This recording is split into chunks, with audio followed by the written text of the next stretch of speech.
Hi, మీ అందరికీ నేను ఒక విషయం చెప్పాలనుకుంటున్నాను. మలేషియాలో అయితే ఎవ్రీడే రెయిన్ వస్తూనే ఉంటుంది, వర్షం పడుతూనే ఉంటుంది. ఒక్కొక్క రోజు అట్లా వర్షం పడుతూనే ఉంటుంది.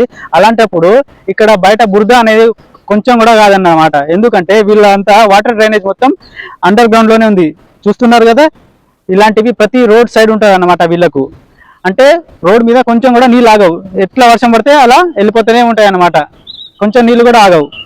చూస్తున్నారు కదా, వర్షం పడుతుంది కానీ రోడ్ మీద చుక్క నీళ్లు లేవు, మొత్తం డ్రైనేజ్ లోకి వెళ్ళిపోతున్నాయి. చూస్తున్నారు కదా, ఇలాంటివి కూడా మన ఇండియాలో ఉంటే బాగుంటది అలాంటి సిస్టమ్. ఎందుకంటే వరదలు బాగా వస్తాయి మన దగ్గర. ఇలాంటి అండర్ గ్రౌండ్ డ్రైనేజ్ ఉంటే అందరికీ మంచిగా ఉంటుందని నా ఒక విన్నపం.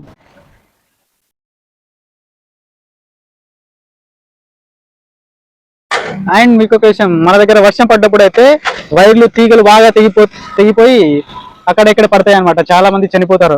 అలాంటి సిస్టమ్ కూడా లేదన్నమాట ఇక్కడ. ఇక్కడ ఏంటంటే మొత్తం అండర్ గ్రౌండే, వైరింగ్ మొత్తం అండర్ గ్రౌండే. చూస్తున్నారు కదా, ఇక్కడ ఒక వైర్ అన్న కనిపిస్తుందా మీకు? మొత్తం అండర్ గ్రౌండే. ఈ పక్కనే మా ఏరియాలో ఉన్న సబ్ స్టేషన్ అనమాట. ఇది చూపిస్తాను. ఇది కూడా ఇక్కడ మా ఏరియాలో ఉన్న ఇదే సబ్ స్టేషన్ అనమాట. చూస్తున్నారు కదా, ఒక ఎలక్ట్రిక్ వైర్ అన్న కనిపిస్తుంది ఇక్కడ. మొత్తం అండర్ గ్రౌండే అన్నమాట. వైరింగ్ మొత్తం అండర్ గ్రౌండ్ లోనే ఉంటాయి. ఇక్కడ డేంజర్ అని రాసింది, లోపల వెళ్ళరాదు, బయట నుంచే తీస్తున్నా. చూస్తున్నారు కదా, మన దగ్గర అయితే మొత్తం వైరింగ్ తోని బాగా పెద్ద ఎత్తున ఉంటాయి అన్నమాట. కానీ ఇక్కడ వైరింగ్ మొత్తం అండర్ గ్రౌండే.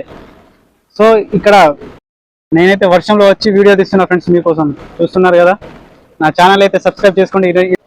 చూస్తున్నారు కదా, ఒక్క వైర్ అన్న లేదన్నమాట, మొత్తం అండర్ గ్రౌండ్ సిస్టమే. చాలా బాగుంటుంది ఇక్కడైతే. అలాంటి ప్రమాదాలు ఏమీ జరగకుండా మనం ఉండొచ్చు ఈ విధంగా ఉంటే.